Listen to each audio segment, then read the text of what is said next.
Hi అండి, నేను మీ విశాలిని. ఇవాళ బచ్చల కూర వేస్తున్నానండి. బచ్చల కూర ఇగురు, ఇది ఇంట్లోదేనండి. ఇది గుబురు బచ్చల కూర. మొన్న మా అక్క వాళ్ళ ఇంటికి వెళ్ళామండి. ఆమె అయితే చాలా మొక్కలు వేసిందండి, ఆకుకూరలు మొత్తం అయితే తన దగ్గర తీసుకొచ్చాను అనమాట. ఈ బచ్చల కూర ఏంటంటే అండి, ఈ కాడ లేతగా ఉంటే మీరు కాడతో సహా వేసుకోండి. కొంచెం కాడ ముదిరిది అనుకోండి, ఓన్లీ ఆకుల వరకే వేసుకోండి. ఇది సన్నగా కట్ చేసుకోవాలండి. కట్ చేసుకుంటాను.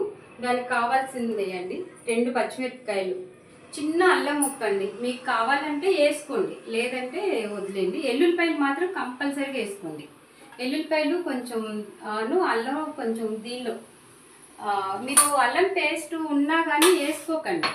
అప్పటికప్పుడు అల్లం ఎల్లుల్లిపాయలు దంచుకొని వేసుకోండి, అప్పుడే బాగుంటుంది. ఎల్లుల్లిపాయలు నేను కొంచెం ఎక్కువే వేస్తున్నానండి, దంచుకుంటాను. ఈ సైజు ఉల్లిపాయ అండి. ఇంకా నేను మళ్ళీ ఇప్పుడు ఎలా చేసుకోవాలి ఏంటనేది చూపిస్తాను. కూరని ఇలా సన్నగా కట్ చేసుకోండి. మీరు కాడ ముదిరి అయితే తీసేయండి, నేను ఆల్రెడీ కట్ చేసుకున్నాను. ఈ బచ్చల కూర కొంచెం జిగురు ఉంటుందండి, కానీ తింటే మంచిది అంటున్నారు కదా.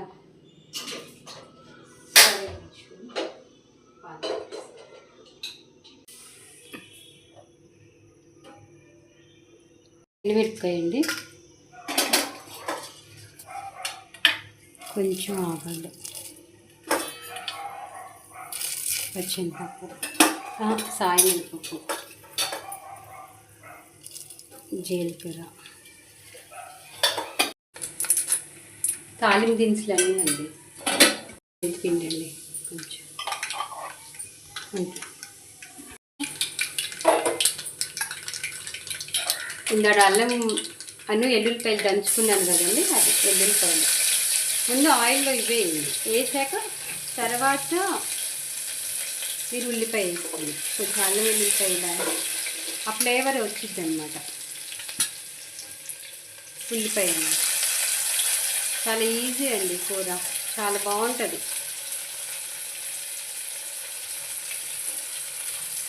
ఇవి ఆకుకూరలు ఏంటంటే కొంచెం పసరవాసన ఉంటాయి కదండి. కొంచెం చిన్న అల్లం ముక్క, ఎల్లుల్లిపాయలు, నూరు వేసుకుంటే చాలా బాగుంటుంది అనమాట. కాకపోతే అల్లం వెల్లుల్లిపాయ పేస్ట్ మిక్సీ పట్టుకునే వేసుకోకండి, అది అంత టేస్ట్ బాగు.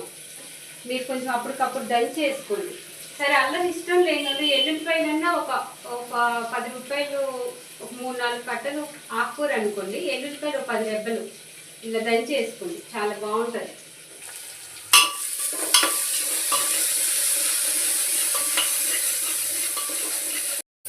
కరివేపాకు, ఉల్లిపాయ బాగా ఎర్రగా వేయగాలండి. వేగాక ఆకుకూర పెట్టుకోండి.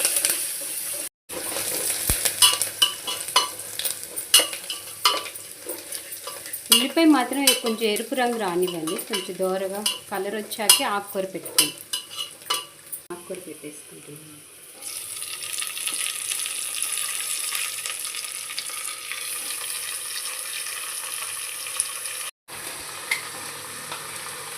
సాల్ట్ అండి, ఆకుకూరలో ఉప్పు ఎక్కువ పట్టదండి, చూసి వేసుకోండి. ముందే ఎక్కువ వేసేసుకోకండి. ఆకుకూర అంతా మగ్గాక ఒక్క విజిల్ పెట్టానండి. మీరు వెంటనే ఆకుకూర వేసాక వెంటనే మూత పెట్టకండి, ఎందుకంటే బచ్చల కూర జిగురు ఉంటుందండి. మూత పెట్టడం వల్ల ఇంకా జిగురు ఎక్కువ వేస్తుంది ఆకుకూరకి. మీరు మూత పెట్టకుండానే మగ్గ పెట్టుకోండి. ఆకుకూరను సన్నగా కట్ చేసుకొని మీరు ఆకుకూర వేసాకండి స్టవ్ సిమ్లో పెట్టకండి, హైలోనే పెట్టండి. హైలోనే పెట్టి తిప్పుకుంటూ ఉండండి, త్వరగా మగ్గిపోతుంది.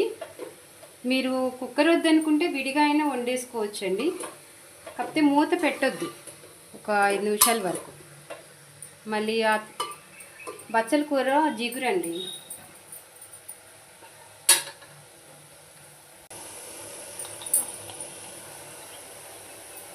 ఒక్క స్పూన్ అండి ధనియాల పౌడర్ కంపల్సరీగా వేసుకోండి, ఎందుకంటే ఆకుకూరలు పసరవాసన రాకుండా ఈ ధనియాల పౌడర్ ఏంటంటే బ్యాలెన్స్ చేస్తుంది. చూడండి ఇలా మగ్గిపోయింది.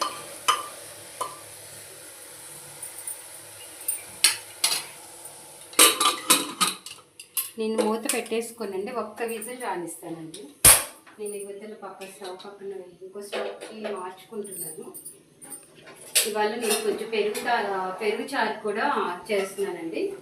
పెరుగు తాలింపు ఇవ్వండి. ఆ పెరుగు తాలింపు నేను ఎలా చేసుకుంటాను అనేది మీకు చూపిస్తాను. సరేనా? 2 విజిల్స్ రాగానే స్టవ్ ఆఫ్ చేస్తాను. ఈలోపు నేను పెరుగు తాలింపు ఎలా ఏంటనేది చూపిస్తాను. పెరుగు తాలింపు కంటే ఉల్లిపాయలు బాగా సన్నగా కట్ చేసుకోండి. దీనికన్నా చిన్న ఉల్లిపాయ వేస్తున్నానండి, కొంచెమే వేస్తాను పెరుగు తాలింపు. ఇలా వేసుకోండి, చాలా బాగుంటుంది నేను చెప్పినట్టు.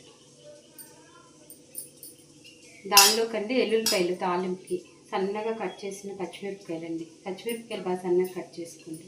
కరివేపాకు,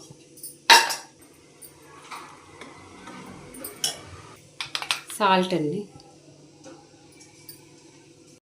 కొంచెం చాలండి, ఆయిల్ ఎక్కువ పట్టదు. ఎండుమిరపకాయ, కొంచెం ఆవాలు, కొంచెం జీలకర్ర,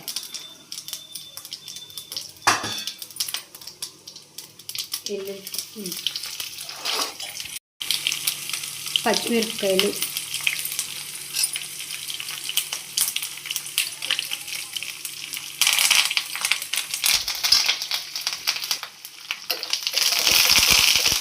తాలింపు దినుసులు అన్నీ కావాలనుకుంటే వేసుకోండి. నేను ఏం వేసుకోండి. ఆవాలు, జీలకర్ర, సన్నగా కట్ చేసిన పచ్చిమిరపకాయలు దించే ముందే వేయండి ఫస్ట్.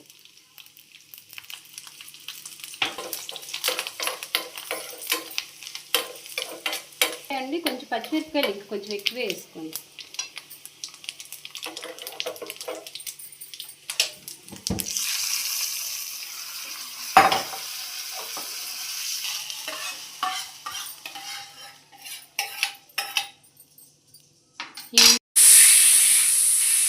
నేను ఆవిరి లేపేస్తున్నానండి. మూత లాస్ట్లో పెట్టుకోండి. ఇంకా నేను మూత పెట్టానండి, ఇలా హైలో పెడితే దగ్గరికి రానిచ్చాను. వాటర్ అంతా ఇమిక్కిపోవాలండి. నేను ఇందాక పసుపు వేసుకోవటం మర్చిపోయానండి, ఇప్పుడు వేస్తున్నాను.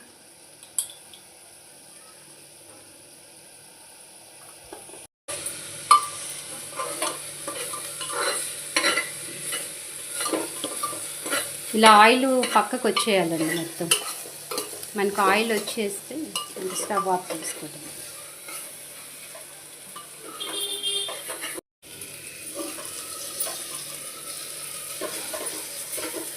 ఆకుకూర అయిపోయిందండి. కరెక్ట్గా 10 నిమిషాలేనండి. ఇది నేను కరెక్ట్గా టైం పెట్టుకొని మరి చెప్తున్నాను. ఇలా చక్కగా ఆయిల్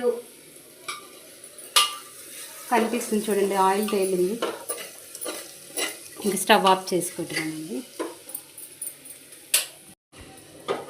నేను బౌల్లో తీసుకుంటాను.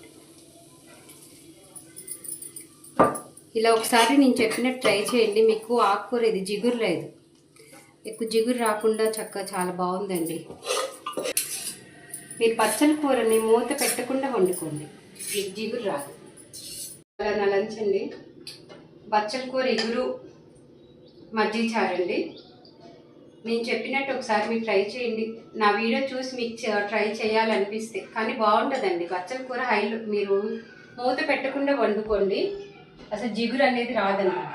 చాలా బాగుంటుంది. కొంచెం ఎల్లుల్లిపాయలు, అల్లంతో నూరి వేసుకోండి అప్పటికప్పుడు ఫ్రెష్గా. ఓకేనా అండి? ఇదిగోండి చూడండి ఎంత బాగుందో. చపాతీల్లోకి, అన్నంలోకి, రైస్లోకి, దేనికైనా బాగుంటుందండి. మిల్లెట్స్ చాలామంది అన్నం మిల్లెట్స్ తినే వాళ్ళకి కూడా దానిలో కూడా బాగుంటుంది. ఓకే అండి, నా వీడియో నచ్చితే లైక్ చేయండి, షేర్ చేయండి, సబ్స్క్రైబ్ చేసుకోండి. మళ్ళీ నేను ఇంకొక వీడియోలో మళ్ళీ కలుస్తానండి. ఓకే, బాయ్ అండి.